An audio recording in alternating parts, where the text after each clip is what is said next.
This video will cover the entirety of the Second Age of Middle-earth, beginning after the defeat of Morgoth in the War of Wrath. The main book that covers this time period is The Fall of Numenor, edited by Brian Sibley, a wonderful read that combines the rise and fall of the great kingdom of Numenor with the resurgence of Sauron in Middle-earth. Just like my other videos on the First Age, I do not consider myself a Tolkien expert, so I apologize if I miss any minor details or mispronounce anything. Let's dive in.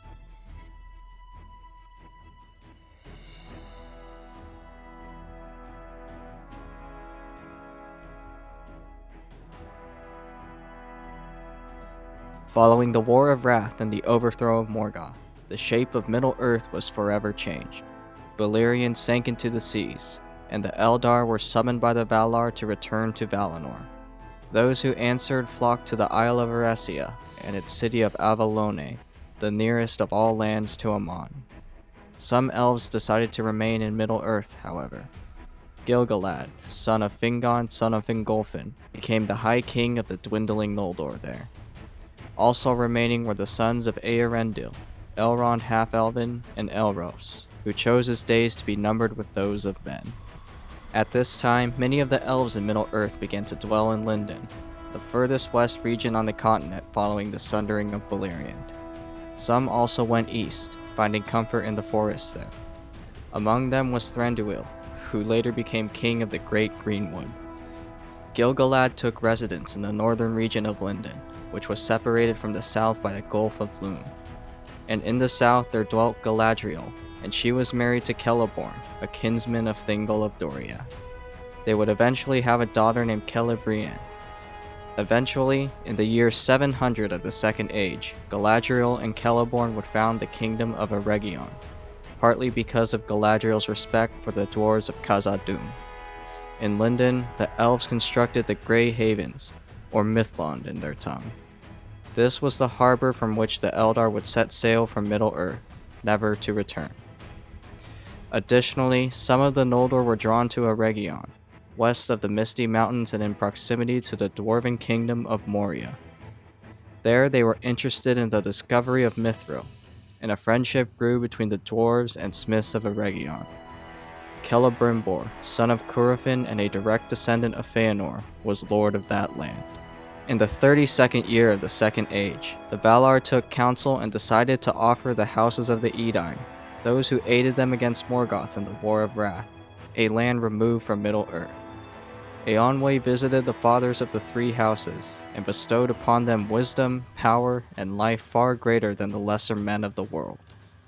The Valar raised a land out of the sea, separated from Middle-earth but close to Valinor, for these blessed men to dwell in.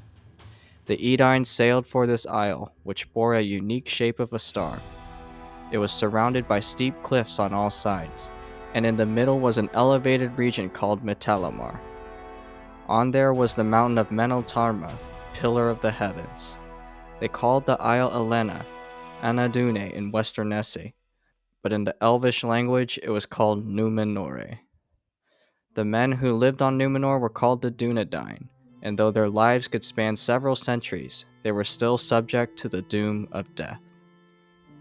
They grew wise and glorious, and in all things more like to the firstborn than any other of the kindreds of men.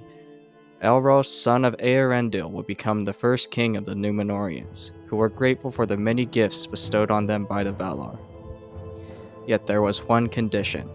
The Valar forbade them from sailing west, wanting to remove the temptation of Valinor and its everlasting life from the minds of men.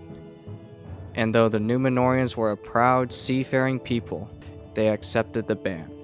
The first king of Numenor, Elros, was named in the Scroll of Kings as Tar-Minyatar, a traditional Elvish name. He ruled for 410 long years, dying at the age of 500. Elros and the kings who followed him would live in the city of Armenelos, which was located close to the Meneltarma. But the largest city in the land was Andúnië, which faced the sunset.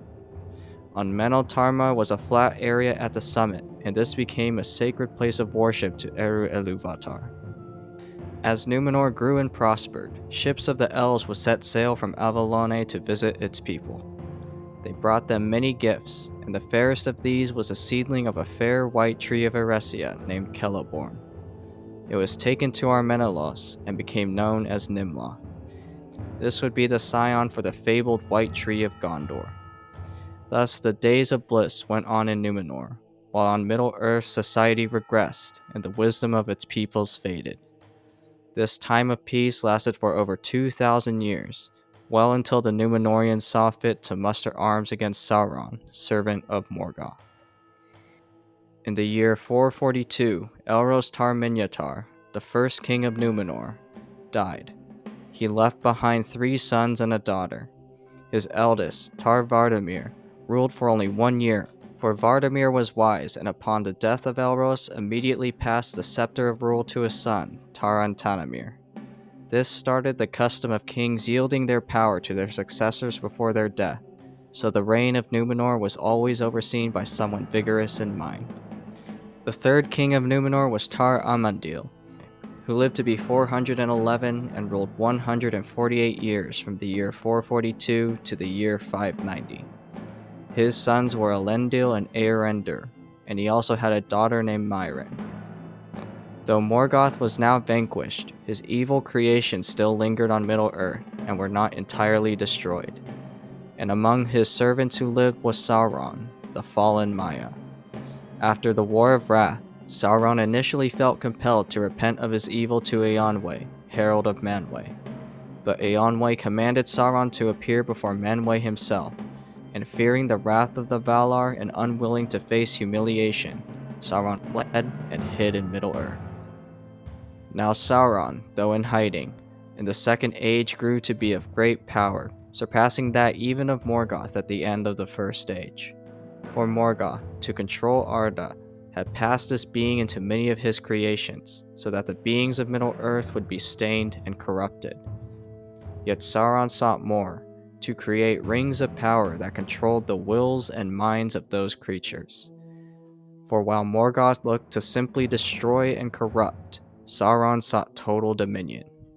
And over time, Sauron was able to corrupt the men of the world, not of the Dunedain, to his cause, and he grew to believe the Valar had once again forgotten Middle-earth. The fourth king of Numenor was Tar-Elendil, and it was during his reign in the 600th year of the Second Age that the first ships of Numenor began to appear off the coast of Middle-earth. They first met with the men of Eriador and taught them many things. The Numenorians refrained from establishing any civilizations or settlements, for their hearts were always drawn to the west. And Sauron watched them come and go, and feared their might, while hate for the noble race of men grew in his heart. The grandson of Tar-Elendil was Anardil, who would eventually become King Tar-Aldarion. Though his father, Meneldur, loved the stars and heavens, the heart of Aldarion always laid with the sea. He went on several long expeditions exploring east of Numenor, sometimes without the approval of his father. It was by way of these trips that a friendship was formed between the men of Numenor and the elves, particularly the High King Gil-galad and Círdan the Shipwright. Meanwhile, in the year 750, the realm of Eregion was founded by Celeborn and Galadriel. Galadriel at this time also became aware that Sauron moved once more in Middle-earth. Among the elves of Eregion was Celebrimbor, a survivor of Gondolin and the greatest artificer of the elves there. He became a lord of that land, and formed a close kinship with the dwarf Narvi, who had carved the hidden door to Moria used by the Fellowship of the Ring. He also established the Gwaith-y-Mir Dain, a brotherhood of elven craftsmen. Now Aldarion, 8 centuries into the Second Age, came upon the woman Erendis of the House of Beor and fell in love with her. However, the two were rather philosophically opposed, as Erendis was a child of nature and loved the woods and forests, and Aldarion was a seafaring man driven to explore Arda, and consequently needed wood and timber to construct his great ships, though he always replanted what he cut down. Erendis disapproved of Aldarion's numerous voyages, though eventually the two had a daughter, who they named Ancalame. However, as Aldarion went on more journeys to Middle-earth, substantially growing the Numenorian fleet, he became more estranged from Erendis and Ancalame, who grew to resent him. Additionally, it was during these journeys that Eldarion formed a loose alliance with Gil-galad and helped the elves in the troubled lands of Middle-earth. Nonetheless, to preserve the line of kings, and now queen, Tar Eldarion changed the law of succession, allowing for Ancalame to be proclaimed his heir. Yet Ancalame, seeing how her father often neglected her and her mother, shunned any and all prospective suitors, remaining aloof from the realms of courtship. However, due to considerable social pressure, she eventually wedded Halatan of Hiarda Storni, maintaining the pure line of Elros. It was a loveless marriage, and she gave birth to a son named Anarion. Time passed, and in the year 985, Arendis died, still estranged from Eldarion. Nearly 1,000 years had passed since the defeat of Morgoth, and now Sauron began to grow concerned. For the Numenorians continued to grow in might, and he was now aware of the union between the elves of Eregion and the dwarves of Khazad-dûm. So he left the region of Eriador where he dwelled, and took a new residence in the land of Mordor, which was surrounded by two great mountain ranges and a great plain called Dagorlad. The land held the plateau of Gorgoroth, as well as the tall, foreboding mountain Orodruin, later to be called Mount Doom. There, Sauron began the construction of Barad-dûr, a towering fortress indicative of his lingering menace and doom upon the world. In the year 1075, Tar Eldarion ceded the throne to Queen Ancalame, the first queen of Numenor. She ruled for 205 years until the year 1280, though her bitter and spiteful nature, not wholly unwarranted given Eldarion's treatment of her, led her son's daughters to refuse the heirship of the kingdom, for Ancalame would not allow them to be wed. Thus, after the reign of Tar Anarion, the kingship passed to his son Surion. The ninth king of Numenor then had a daughter, Telperion, and a son named Asilmo, and would rule for another 162 years until the year 1562 of the Second Age. In the midst of all of this, Sauron re-emerged at last in Middle-earth, but this time taking on a fair, noble form, for he had the ability to shapeshift. He tried to win the friendship of the men, dwarves, and elves, but Gil-galad and Elrond did not trust this new stranger, and they did not know his true identity. However, by the year 1500, the elves of Eregion became companions of the fallen Maya, who introduced himself as Anatar, Lord of Gifts. In Eregion, his counsels and advice were readily heeded, particularly by Celebrimbor and the Gwaith Ymir Dain. In secret, the elves worked with Sauron and constructed the Rings of Power. These rings were described as being able to prevent or slow the decay of all things, a core motivation of the elves as their influence and beauty slowly vanished from Middle-earth. It was during this time Tar Telperion became the second ruling queen of Numenor, from the year 1593 to 1731. Galadriel at this time had also entered the realm of Lorinand, or Lothlorien, by the Misty Mountains. She was able to steer Sauron away from the realm, and thus Sauron deemed her his greatest opponent. Celeborn did not accompany Galadriel, who came to rule Lothlorien and instead remained in Eregion with Celebrimbor. As the elven rings were made, Sauron in secret made another, the One Ring, to dominate and rule all others. It held much of his will and strength, and was forged in the fires of Orodruin. And while he wore the One Ring, he could perceive all the things that were done by means of the lesser rings, and he could see and govern the very thoughts of those that wore them. Sauron was confident in his supremacy, for the ring could only be destroyed in the fires from whence it came. Inscribed on the ring as well was a passage in the language of Mordor. One ring to rule them all, one ring to find them, one ring to bring them all, and in darkness bind them. This was a reference to the many rings of power that were made and given to the elves, dwarves, and men of Middle-earth, which were perceived as gifts from Anatar. 3 rings for the elven kings under the sky, 7 for the dwarf lords in their halls of stone, 9 for mortal men doomed to die, 1 for the Dark Lord on his dark throne, in the land of Mordor where the shadows lie. Yet as soon as Sauron placed the one ring on his finger, Celebrimbor and the elves of Eregion knew they had been betrayed and took off their rings. Celebrimbor sought Galadriel and Lothlorien for counsel, and it was decided the rings would be hidden, where they could not find the strength to wholly destroy them. The white ring Nenya was given to Galadriel, and though it strengthened the power and beauty of Lothlorien, it set in her heart a stronger desire to return west, and her time on Middle-earth became more burdened. The rings of air and fire were given to Gil-galad and Lindon. Though the betrayal of Sauron was exposed, the elves, men, and dwarves still did not know the full extent of his might, and it was through his deceits that his true weaknesses were unknown. But the forces of Sauron, in the form of orcs and wicked men in the east, began to marshal, for Sauron was outraged his schemes had been discovered. Thus, in 1693 of the Second Age, the war between Sauron and the elves began, and he sought to reclaim the three rings. But the rings were well hidden, and he could not find them.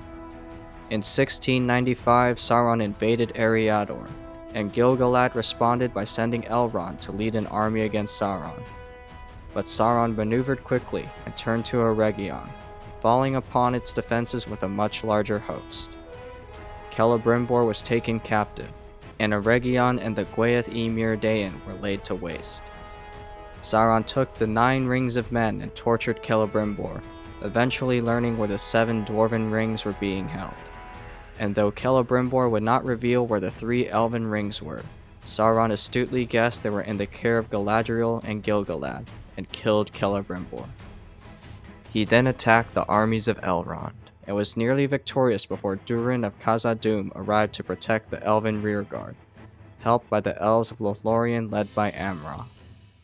Elrond was able to escape, fleeing to a haven called Imladris, or Rivendell. Sauron did not pursue him, instead chasing after the dwarves. However, the gates of Moria were shut, and Sauron could not assail the dwarven kingdom.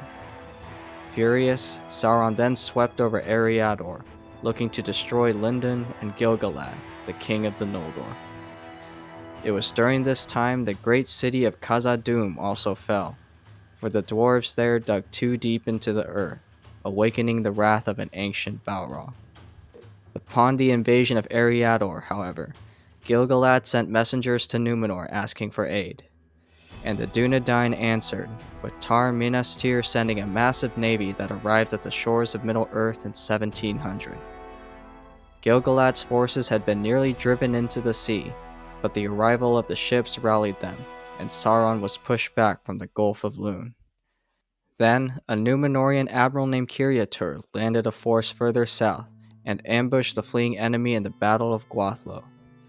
Sauron's army was decimated, with Sauron himself only narrowly escaping.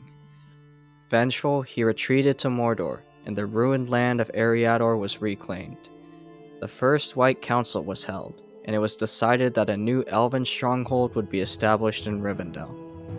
Elrond was appointed vice-regent of Gil-galad, and was also entrusted with Vilya, the Blue Ring.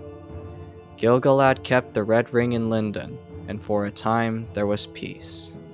During this time, Galadriel left Lothlorien and reunited with Celeborn and Celebrian at Rivendell, where Elrond took notice of the beauty of Celebrian.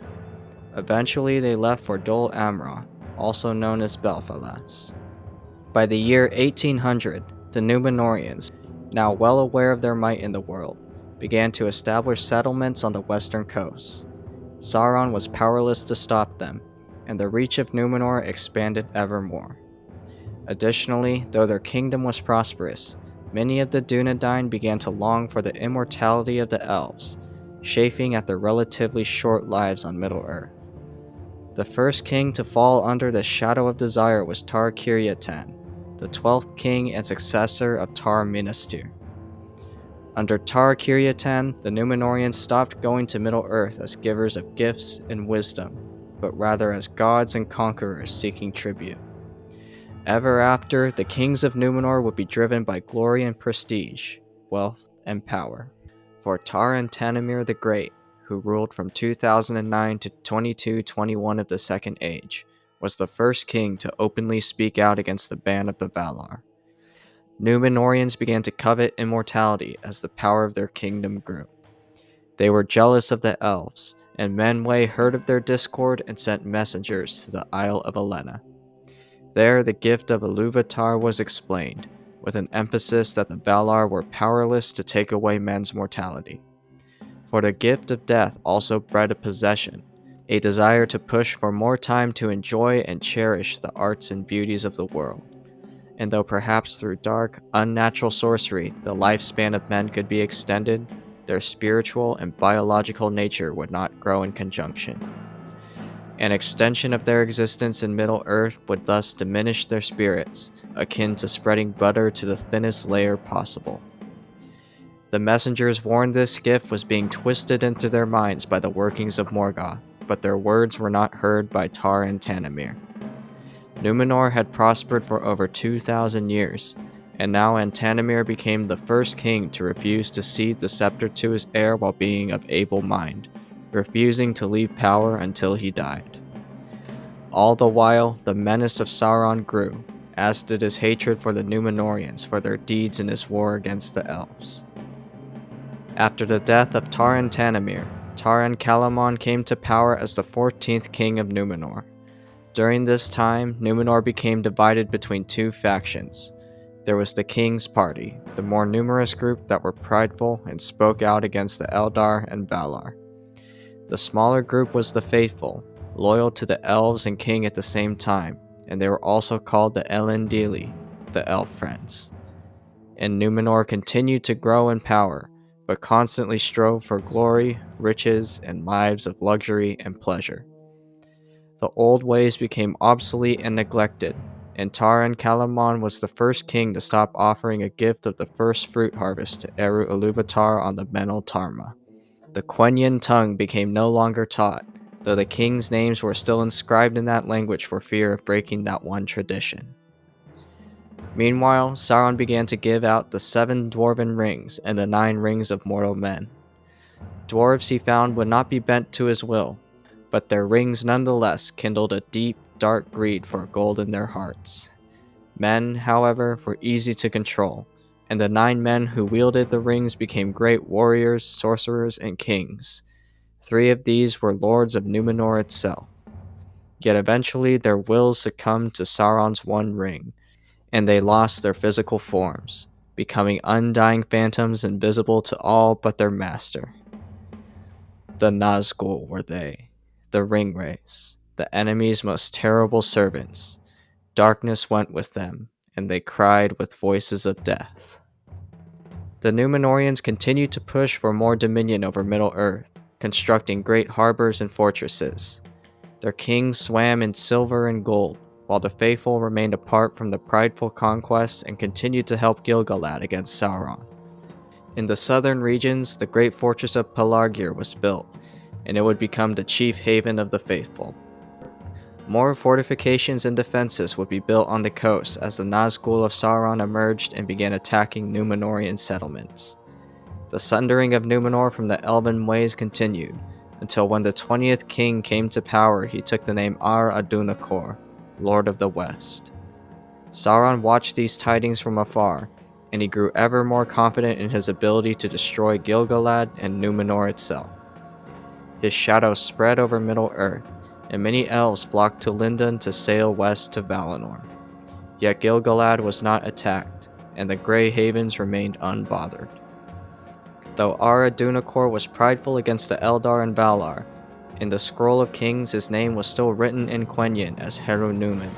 Ships of the Eldar from Avalone seldom came to Numenor anymore, and Ar-Adunakor began to openly persecute the faithful. By 3102, the 23rd king Ar-Gimmelzor had begun to entirely neglect the White Tree, and the faithful were in more danger than ever before.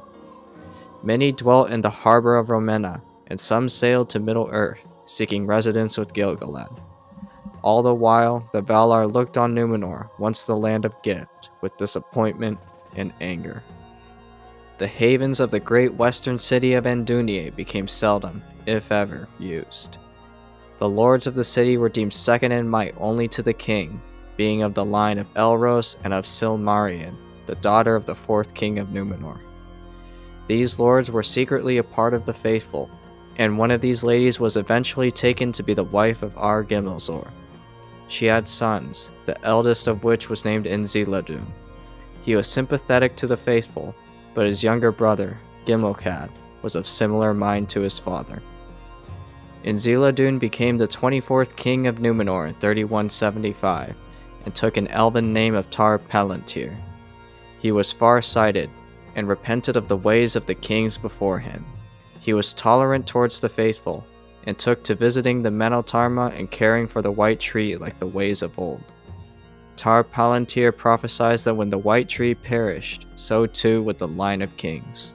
Yet his brother Gimmelcad had control over the King's Men faction, and Tar Palantir, troubled, would often journey to the tower of King Minastir and look westward, hoping for a sign of the elven ships, but none were ever seen. Gimmelcad would die at the young age of 198, short in the lives of Numenoreans, but his son Pharazôn now came to the forefront. He was restless and highly ambitious, cutting a powerful figure reminiscent of the first kings of the Edai.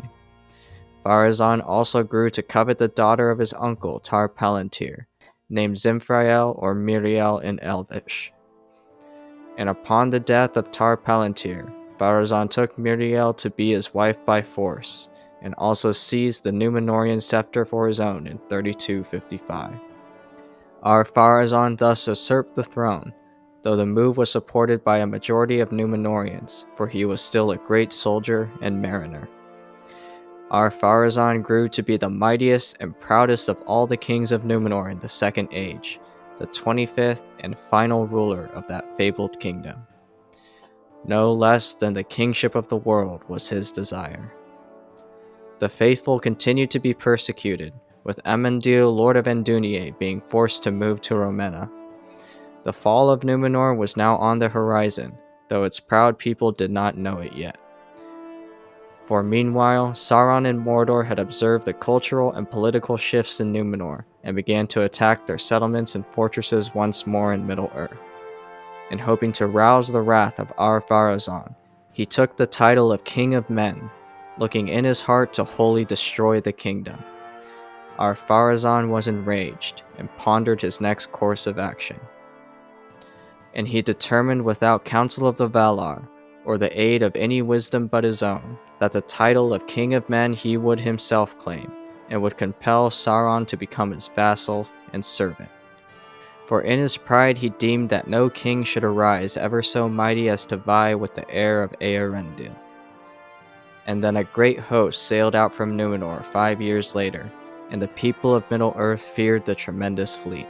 They landed at Umbar, where Pharazôn arrayed his magnificent host, and commanded Sauron to come forth.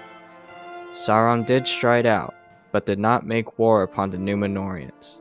For so great was their might that he knew no army of his could overcome them, and instead he spoke words of honey to Pharazôn and his counselors. And though the king saw that Sauron was deceitful, he took him into Numenor as a hostage, unwittingly falling in line with Sauron's plan. For now the fall of Numenor would be accomplished with deception and cunning, rather than strength of arms. Within 3 years, Sauron through his guile became one of the king's closest advisors, gaining great influence in Numenor. All its lords flocked to Sauron apart from Amandil of Endunier. The hearts and minds of Numenor were corrupted by Sauron, and he twisted the Numenorians against Eru Ilúvatar. Pharazôn even went so far as to begin worshipping Melkor, the ancient black foe of the world whose evils were only remembered by a scant few. The faithful continued to dwell in Romena under the leadership of Amandil, whose son Elendil had 2 sons of his own, named Isildur and Anarion. The evil of Sauron continued to spread, and he began to push Pharazôn to cut down Nimloth, the White Tree. And upon hearing this, Isildur, son of Elendil, went on a mission of great valor, and stole a fruit from the tree and took it back to Romena. It was planted by Amandil, and in the spring it bore a shoot as the parent White Tree was hewed by Pharazôn. Sauron now had Numenor in the palm of his hand, and in the center of their great city Armenelos he built a temple, with an altar that burned with the timber from Nimla. The men of Numenor fell to deeds of great evil, and they began taking the faithful and captives from their conquests on Middle-earth to be sacrificed. Their lives were taken in the name of Melkor, who they alone believed had the power to save them from death. The proud Numenorians were corrupted, though their strength and power in arms was still formidable. The people of Middle-earth began to fear them and their tall ships, and their might could not be challenged. Thus Ar-Pharazôn, king of the Land of the Star, grew to be the mightiest tyrant that had yet been in the world since the reign of Morgoth, though in truth Sauron ruled all from behind the throne. Years passed, and Ar-Pharazôn soon began to feel the weight of age settling on him. Around 3310, Sauron boldly suggested that undying life was the only thing holding the king back from total dominion of the world. He urged Ar-Pharazôn to set sail against the Valar themselves, and the king, tempted by the notion of an immortal reign, listened and heeded his words. And Amandil, forlorn upon hearing news of the king's desire, decided to sail to Valinor and ask the Valar for aid. He was never seen again, but before he left he urged his son Elendil to gather the faithful and escape Numenor. Elendil listened to his father, and gathered the faithful and readied them to leave the island, also taking the young tree from the fruit of Nimloth and the 7 seeing stones, gifts from the elves. The Valar, knowing of Ar-Pharazôn's evil intentions, sent terrible storms and great clouds shaped like the eagles of Manwë to accost the kingdom. But through lightning and thunder, the temple in Ar-Menelaos remained unsundered, and the people of Numenor were defiant and rallied behind Sauron, who by now had reached godhood in their society. In 3319, the fleet of Ar-Pharazôn set sail west in defiance of the ban of the Valar. It dwarfed the last fleet that had sailed to Umbra, their sails dotting the water as far as the eye could see. Ar-Pharazôn was on Alcarandas, and Sauron remained behind in Numenor, pleased with the fruit his schemes were bearing. A vanguard of eagles flew out from Valinor, preparing to do battle amidst a thundering storm. But the west burned red behind them, and they glowed beneath, as though they were lit with a flame of great anger, so that all of Numenor was illumined as with a smoldering fire. And men looked upon the faces of their fellows, and it seemed to them they were red with wrath. But Ar-Pharazôn pressed on, blowing the trumpets in the last great call of Numenor, and in that moment they drowned out the storm. The fleet sailed west until they entered the Forbidden Seas and passed Avalone on Eresia. Long they journeyed until at last Ar-Pharazôn arrived at Aman, the Blessed Realm. He nearly turned back at the last moment, but steeled his heart out of pride and led his men onto the shores, and Numenor set up a great camp on Tuna. But the Valar were watching, and Manwë called upon Eru Ilúvatar himself for aid. And Ilúvatar, for the first and only time, unleashed his power on Arda, and the world was changed. He brought forth a great chasm in the sea between Numenor and Valinor, swallowing the entirety of the fleet. Ar-Pharazôn and his troops on Aman were buried under the earth, imprisoned for all eternity in the caves of the Forgotten. It is said they will remain there until the end of days and the last battle of Arda. Additionally, the continent of Aman and the Isle of Eresia became separated from the reach of men, and Ilúvatar also destroyed Numenor, the gift of the Valar to the Edain, and it sank into the sea. The entire population of Numenor was washed away, including Tar-Miriel, the late queen of Ar-Pharazôn who was ruling in regency at the time. Too late she strove to ascend the steep ways of the Meneltarma to the holy place, for the waters overtook her, and her cry was lost in the roaring of the wind. Yet a small part of the Numenorians escaped, for whether by grace of the Valar or not, Elendil and his people were in ships off the coast of Ramenna, and avoided the destruction of Numenor. They were a convoy of 9 ships, 4 for Elendil, 3 for Isildur, and 2 for Anarion. Now Sauron to this point had rejoiced in the sailing of the fleet, for he knew their quest to be vain and hopeless. But the wrath of the Valar surprised him, and he was sucked into the abyss with the kingdom. But being not of the mortal world, his spirit remained and passed out of the ocean, though he could never again resume the fair form of Anatar, or of any being thereafter.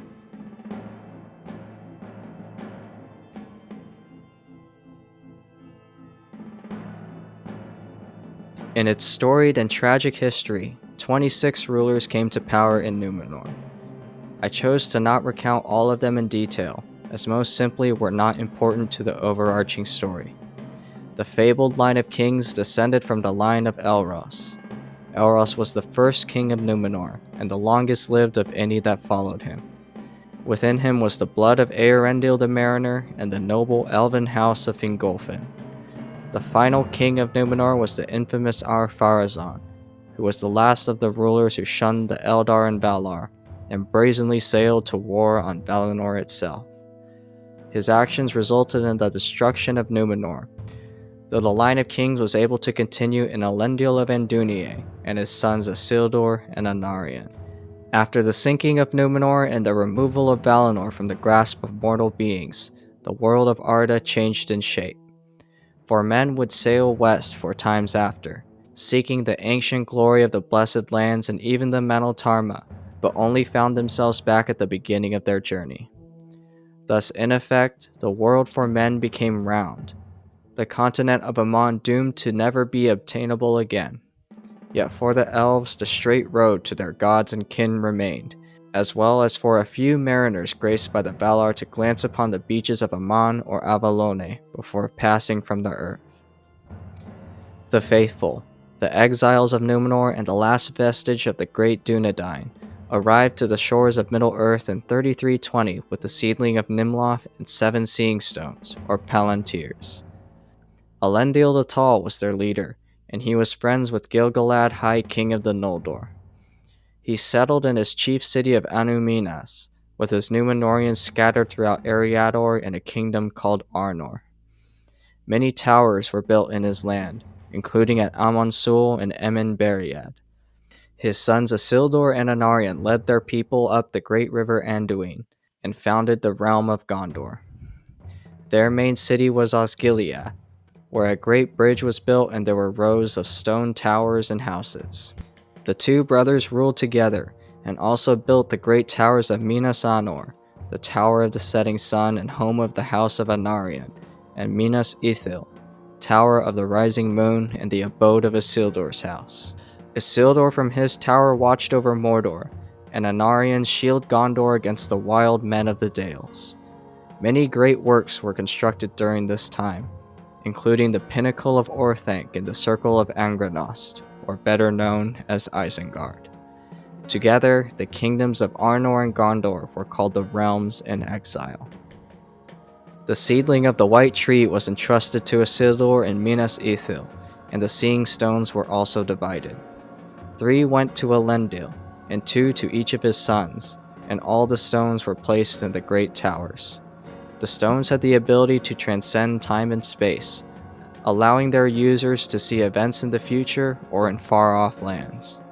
They acted as a network of sorts, with each stone only revealing things close to another stone, though it was said the strong of will and mind could surpass and overcome this condition. Thus, the exiles of Numenor had a strong watch about the northern and southern kingdoms, while Gil-galad maintained his friendship and alliance with them. However, over time as Gondor decayed and withered, much of the ancient knowledge was lost, and the stones became neglected and passed out of living knowledge. Upon the establishing of the realms in exile in the Second Age, Sauron retreated back to his realm of Mordor and his unrivaled tower of Barad-dûr. He donned the One Ring once more, and prepared for war against the elves and men of the West. The fires of Orodruin erupted, and it was renamed by the Numenoreans to Mount Doom. The orcs in Nazgul re-emerged, as well as the cruel men of the Haradrim, corrupted men who long ago were settlers of Numenor on the coast of Middle-earth. In 3429, Sauron sent his forces en masse to Gondor. Minas Ithil fell to the enemy, and the White Tree of Isildur was destroyed. Isildur managed to escape with the seedling, however, and sailed from the Anduin seeking shelter with Elendil. Anarion, meanwhile, held Osgiliath, but he knew that over time the sheer numbers of Sauron would eventually overwhelm him. Thus, 1 year later, Elendil and Gil-galad formed a union, dubbed the Last Alliance. Elendil awaited for the arrival of Gil-galad's forces upon the watchtower of Amon-Sul, until their forces united and marched into the east against Sauron. It is said that the host that was there assembled was fairer and more splendid in arms than any that has since been seen in Middle-earth, and none greater has been mustered since the host of the Valar went against Thangorodrim. Both Sauron and the Last Alliance prepared for the war to come for several years. It is said that during this time, the Entwives, mates to the ancient Ents, disappeared from the world after Sauron adopted a scorched earth policy as the Last Alliance advanced down the Anduin. The forces of Elendil and Gil-galad camped at Imladris for 3 years, strengthening their arms and forming strategies. At last they marched, crossing the misty mountains and falling upon the forces of Sauron on Dagorlad, the battle plain. All living things were divided in that day, and some of every kind, even of beasts and birds, were found in either host, save the elves only. The dwarves, elves of Lothlorien, and the Greenwood also joined the forces against Sauron. The elves of the Greenwood were also called the Sylvan Elves, and their realm extended into the forest surrounding the Lonely Mountain, remaining separated from the Dwarven King of Moria and aloof from Galadriel and Celeborn. Their king was Orifer, and he led their host against Sauron as part of the Last Alliance. However, he fell in battle, prematurely charging before Gil-galad's signal, leaving his son Thranduil to be king. The Battle of Dagorlad, in the year 3434 of the Second Age, ravaged both sides, and countless of the fallen still lay in the dead marshes to this day. Yet the Last Alliance emerged victorious. For the might of elves was still great in those days, and the Numenorians were strong and tall, and terrible in their wrath. Against Aeglos, the spear of Gil-galad none could stand, and the sword of Elendil filled orcs and men with fear, for it shone with the light of the sun and of the moon, and it was named Narsil. Of note, among the fallen in the Battle of Dagorlad was Amdir, king of Lothlorien. Upon his death, the kingdom passed on to Amroth, his son. He was not wed, but bore instead a love for the elf Nimrodel. It was not until the darkening of Moria and the terrors that fell upon Lothlorien they agreed to be wed. Amroth encouraged her to go to Imladris with him to seek safe haven, but they became separated somewhere in Gondor, and upon arriving, Amroth could not find Nimrodel at the havens. His grief was great, and though he and a company were on a ship in the sea, he commanded them to wait for Nimrodel. But she never came, and a great storm bore them away from Middle-earth. Despairing, Amroth jumped off board and tried to swim back to land, and he was never seen again. During this time, Celeborn and Galadriel also returned to Lothlorien, acting as protectors of the realm. Following the Battle of Dagorlad, Sauron fled into Mordor, and was pursued by Gil-galad and Elendil. For 7 years they laid siege to the enemy in Barad-dûr, and many fell, including Anarion, son of Elendil, in 3440. At last, in 3441, Sauron himself strode out to break the siege, and did battle with Gil-galad and Elendil. The Last Alliance suffered grievous casualties, and there the High King of the Noldor and the King of Arnor, leader of the Numenorian faithful Exiles, both fell by the hand of Sauron. But Sauron was also defeated, and Isildur, son of Elendil, took the shattered sword of Narsil and cut the one ring off Sauron's finger. The enemy was vanquished, and his spirit fled to unknown lands. But never again was such a great host to be assembled, for the power of elves was now greatly diminished, and the race of the Dunedain of Numenor continued to decay from that day on.